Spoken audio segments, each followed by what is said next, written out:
Welcome to Search for Signs. My name is Gary Willing. If this information interests you, please press the like and subscribe button and press the bell for notifications. Hope you're doing well today. It is April the 13th, 2020. Hope you're having a good time doing what you're doing where you're doing it. It's probably a pretty good chance you're stuck at home. But wherever you are in the world, know that we're all going through it together and we're all going to get through it together. A few videos ago, I put up an invitation, an open invitation, to whoever wants to ask me a question about what we talk about on this show. Feel free. The easiest and simplest way is just to post your question as a comment in one of my videos, and I'll do my darndest to answer it. If you don't, it's easier for you to type it out and email it to me, you can at searchforsigns@mail.com. We can do it either way. There were 3 people who have asked questions before, and they have some new questions for me. But before I get into answering their questions, I posted a link for Ainsworths Pharmacy, and it'll be up on my videos from now on. The reason why I did that is you can buy Telecody water tablets and Creme through Ainsworths Pharmacy in London. Now, what these tablets are, I'll try to talk about it really briefly, is Maitreya back in the late 80s started speaking to religious groups all around the world, in nearly every country, and in every continent except for Antarctica. And nearly every time he did it, a water well was charged with healing properties somewhere nearby. Okay, now at this moment in time, only 3 have been discovered. One in Telecody, Mexico, which is what we're talking about, one in Northern Germany, and one in India. Eventually, after the masters are out open in the world, known for who they are, more and more will be discovered in a timely manner, and eventually nearly 777 wells will be discovered all over the world. So most of us won't have to travel too far to a well to receive the benefits of these healing wells. Now, in the meantime, the Telecody water tablets and Creme are the best way to get this water. What are the benefits of it? Well, first of all, the reason why Maitreya chose healing waters or wells of water to heal people with is because the age-old symbol for Aquarius is the water carrier. So it kind of stands to reason that he would use that not only as a symbol for the age of Aquarius, but also to help heal the body humanity. Now, I've noticed I've taken these tablets and this Creme for years. The older I get, the more my joints feel stiff and so forth. And I used to run a lot, so my hamstrings and my knees and stuff and ankles had chronic pains, and I started putting this Creme on there and it went away. I felt 10 years, 20 years younger sometimes. The older you get little skin stuff on your skin, right? And sometimes I'm like, oh my God, is that melanoma or whatever it is? And I've put this Creme on there, and within a few weeks it disappears, and there's no evidence that I even had anything. Injuries sometimes, I might have a wrist injury or something like this, and I lift something the wrong way or whatever it is, or it'll be stiff or sore, and then eventually I'll start putting the Creme on there and it will go away rather fast. So you can, if you want more information, the best way to do it is if you go to some YouTube channels and type in Telecody water. There was an expose on a journalist, they had a lot of journalists went down there and they did a video of the healing wells in Telecody, Mexico. They talk all about it on 60 Minutes back long time ago. And you can still see recordings of it on YouTube. So if you're interested in getting more information that way, you can. But do recommend it. I think during this time with the virus and everything, that this healing water, one of the benefits of it too is it does help your immune system. Will it keep you from getting the virus? Nobody knows, right? But it certainly doesn't hurt, and that's the reason why I'm saying it. I don't make any money off this. Ainsworth has no idea that I'm actually telling you about this. I'm not selling it. I'm just suggesting it to you. So if you're interested, feel free to click that link. Look it up. Look up other videos and see if it's something you want to do. Okay. Enough of that. Now, to answer these questions, the first one comes from Abdullah, who asks a lot of questions, and he's all over the board, from Maitreya's the Antichrist to other, when's he coming out and all that kind of stuff. So this question is, will this be the last Easter before Maitreya comes? And I've mentioned many times to this young man that Maitreya is already out on TV and has done so since January of 2010, so over a decade now. So is this the last Easter before Maitreya comes? No, because Maitreya is already out. Now, is this the last Easter before more and more and more and more people know who Maitreya is and start to recognize him on TV? I guess you'd have to ask Maitreya that question. My personal opinion is I think that due to the situation in the world with this virus, with the uncertainty, with the tension, with the, everyone's sitting at home, not knowing when things are going to go back to kind of the way it was or get out and work or whatever it is, to the massive unemployment, to the everyone's stocks going down to the toilet, that kind of thing, and this global meltdown and so forth.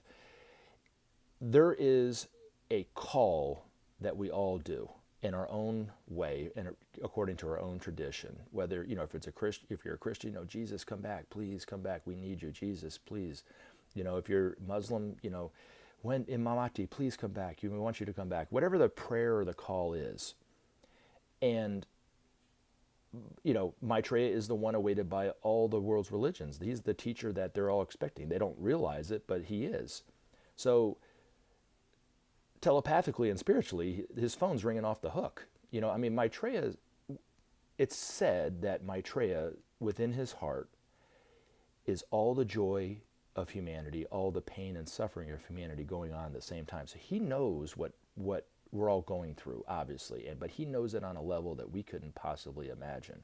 So as all of us in our own way look to God, call to God for help, call to Jesus to help us, call for Maitreya to help or whatever, these masters it's bringing them magnetically back into the world. And so I think that this situation, given the extreme nature of it, couldn't help but hasten him to be more recognized on TV, is my point. So to answer the question from Gary, yes, I hope so. I hope this is the last Easter that we're talking about Maitreya not being recognized on TV. I really do. I hope next year, but it depends on humanity, really, and when humanity is ready. Humanity is ready to change their ways on some point because Maitreya is already out on TV, But again, he's not saying that he's extraordinary. He's not being introduced as anything extraordinary, just as an ordinary person.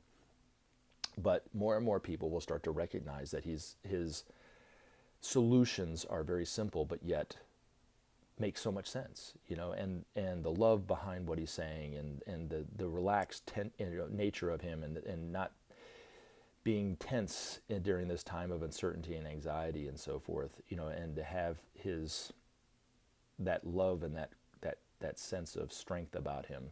People will start to think that there's something quite extraordinary about this man. And of course, we'll start to ask him, are you Maitreya? Are you the Christ? Are you the Mamakti? Or whatever it is.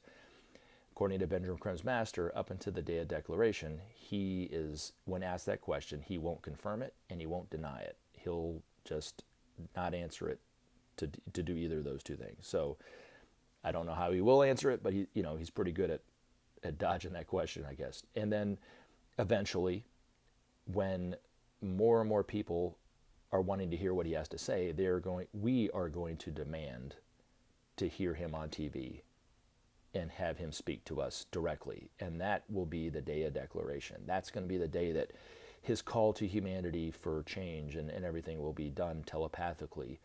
We will hear his call inwardly, in our own head, in our own language.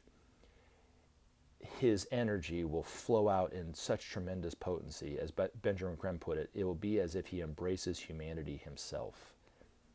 And then there will be millions and millions of spontaneous miracles and healings and so forth that we will know because of those three things, that man and only that man is Maitreya.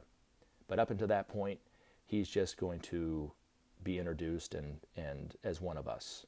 Now, the other questions that I have, of course, come from people who have asked me questions before. But anyway, this one is, I was wondering if you had any extra info about the quote-unquote star that Mr. Creme mentioned in his book, The Gathering the Forces of Light. Now, the star that he's referring to is 4 spaceships. And it's 4 spaceships of a massive size, about 4 or 5 times the size of a soccer field. I mean, huge. Can you imagine? And their purpose was specific. Their purpose was to herald the first interview of Maitreya on TV. And it was the climactic point was the Norwegian spiral. I, of course, have people send me stuff all the time. Oh, it was just a failed missile test. Well, I've seen videos of failed missile tests, and I've seen the Norwegian spiral. I don't think they look anything alike, but we all have our own opinions on stuff, so whatever. But I know it was a spacecraft that did it, but you know, what you believe is what you believe. But that was their specific purpose. Now, Maitreya is already on TV. Whether they're still out in the sky, you would have to ask Benjamin Creme, and unfortunately, he's not available for comment in that regard. Now, I think the star lasted for a few years after him being on TV. Now, whether they're still on there, I don't know. But I've still seen UFOs since then. Now, were those specific ships? I couldn't answer that question. But all you have to do sometimes is just look up in the sky and start watching. And eventually you start seeing stuff that like, that's weird, you know, and something move around in a weird way, or lights flashing, or, you know, flickering in a different way that a star wouldn't normally do, or move, or jigger, or kind of go up or down, or whatever like that. But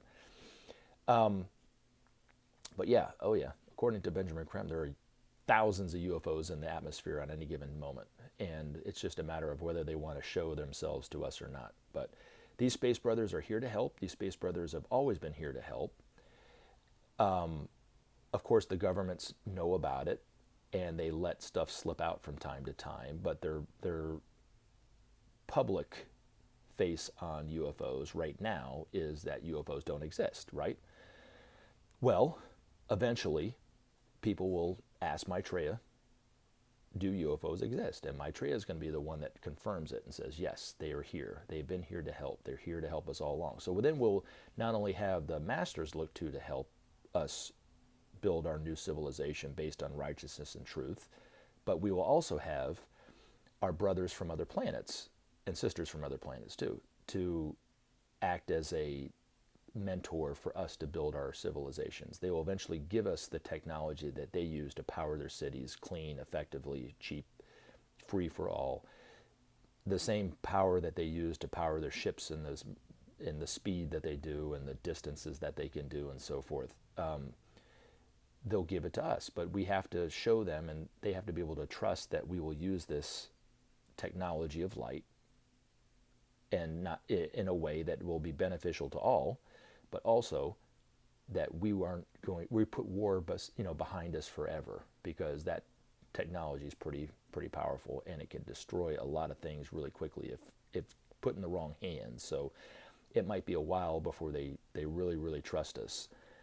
But again, like I said, we'll be able to look to them, and there are space brothers even walking our planet right now in all avenues of life, and that know that for a fact that they are from other planets and so forth, and are here helping us in their own ways from behind the scenes. But yeah, hope that answers that question. And then lastly, this question is, do you think it is possible that the virus is being overblown in the media a little? Now, this question, I've thought for a day or so how to answer this question. Do I think that the media is obsessing about the virus? Absolutely. But that's what the media does, right? I mean, it's a huge ordeal that we're all going through. Most of us are stuck in our homes, have nothing to do but watch TV. Well, they're going to keep bringing up the virus over and over and over again because people are wanting any information, whether this is turning for the worst or getting better. When is things going to change? When are they going to be able to go back to work? So forth. And, that's what the media is doing, because they want that ad revenue. So do I think they're obsessing about it? Yeah, absolutely. Do I think that the virus is serious? Oh yeah.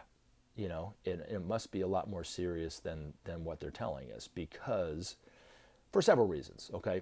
So let's look at it like this. The first rule of being able to tell what a politician is really trying to tell you is don't listen to what they say, watch what they do, okay? So Donald Trump, like him or hate him, whatever it is, doesn't matter for this discussion, okay? So a few months ago, what was he doing? He was telling everybody that it wasn't a big deal, it was nothing more than the flu. Of course, the conservative media was, I'd rather, I'm more concerned about stepping on a heroin needle than I am about getting the coronavirus. Coronavirus is just the common cold. Don't worry about it. They went off on a tangent on that stuff, okay? CNN, NBC, and other news media were taking a different side to it, right? But the president the whole time was downplaying it. I'm sure there were people in the world, and I know people that believed Donald Trump and took him at his word, didn't take it seriously. Other people were taking it very seriously. Other people were in denial about it. So it was just a wide range of reactions to what he said, right? Now, meanwhile, he's doing what? He's shutting down all air traffic from Europe to the United States, shutting down from Asia to the United States and so forth, closing off the borders. All these other countries are starting to go into lockdown. So I guess my question is, and I've posed this question to people before that said it was nothing more than the leftist media trying to bash Trump, right? I was like, do you think that the president of China shut down his entire operation indefinitely because CNN thought that this flu-like virus that's nothing is something that they want to use against Trump? Do you think that they would do that? China doesn't give a crap about what CNN thinks, right? So I remember when I was talking to my daughter about this, because she apparently was quite upset that school was getting let out. I would have loved it if I was in high school. But I said it to her at the time. I was like, because she was like, oh, Donald Trump's just saying it's nothing more than the flu. That's what it is. It's, more people die from the flu than this and blah, blah, blah, blah, blah. Well, why is he shutting down air traffic from Europe to the United States and Asia to the United States? Why would he do that? And then who was the person who went into the president of China's office, and what did he say to him to get him to shut his operation down? Was it, oh, it's nothing. Maybe 5-10 people will get it. It'll eventually disappear. It's not a big deal. It's no worse than the flu. More people die from the flu. Did he say that to the president to get him to shut it down? Or did he say, if you do not shut this country down right now, XYZ is going to happen, and it's going to be very, very, very, very bad, right? So I think that the governments of the world, business leaders of the world, like all the chairman of all the sporting events, especially in this country and around the world, Major League Soccer and so forth, they must have figures and numbers about this virus that we don't have, because they took it a lot more seriously than the average person that I'm talking to is taking it. Because most people that I speak to in my daily life and at work and so forth aren't taking it as seriously as that. There are organizations and companies and countries that stand to lose billions, and countries stand to lose trillions of dollars because of this. They aren't doing that because it ain't that big of a deal over the long haul. They're doing it because they have numbers that we don't have available to us. And so, is the virus serious? Probably very much so. And is it really, really bad that they had to do that? Apparently, because that's what they're doing. So I hope that answers that question, but that's kind of the way that I've been racking my brain about it. And then I have to look at, like, how are we going to get out of this? Are we going to get out of it by doing the exact same thing that we were doing in the past? Or are the countries finally going to have to say, you know what, we're going to have to give these people a little bit of a wage. We're going to have to increase the minimum wage here in the United States. We're going to have to start giving them free health care, which is go right along the lines of Maitreya's priorities. Or we're going to have to guarantee them shelter during this no matter what.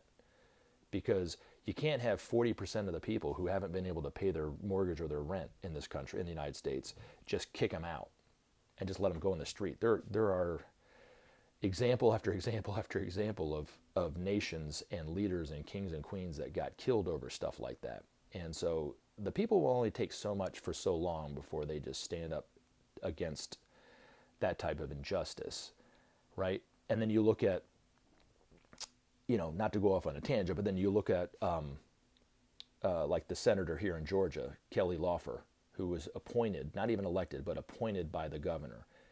And she had been in office for just a few days, really. Gets a report that the stock market's going to take a nosedive. What she do? She tells her millionaire husband to pull all their stocks out the day before this happens. And then the whole stock goes down. She liquidated everything to save millions of dollars, right? Well, how long is it going to be while people are out of work, really, really suffering, that they're going to put up with a politician that does that, right? So in the end, I think that the United States especially, but other countries around the world, are going to really, really, really have to take a serious look at the way they've been operating, or the people are going to rise up against them, and Maitreya is going to start to articulate that frustration, and focus it in a way that, in a constructive way, that the governments of the world will start to listen to its people, really, is what it amounts to. So I think that it kind of goes along the lines of what Abdullah was asking. Is this the last Easter before Maitreya comes? I think Maitreya is going to start to speak to that more and more and more directly on TV. People are going to start to go, there's something extraordinary about this guy. He's not calling for revenge. He's not calling for anger. He's not calling for a violent revolt. He's calling for a spiritual revolution, but in a real sense, to change the way that we live for the better, So I hope this answers the question. I've gone a little long. And I will say this before I go. I think we should all take what Maitreya suggested. Be at peace and remember to pray. So I hope we all do that. Until next time, thanks for listening, and I look forward to talking to you again. You take care of yourself. Remember to take action and help SOP save our planet. Thanks for listening, and we look forward to talking to you again in future videos.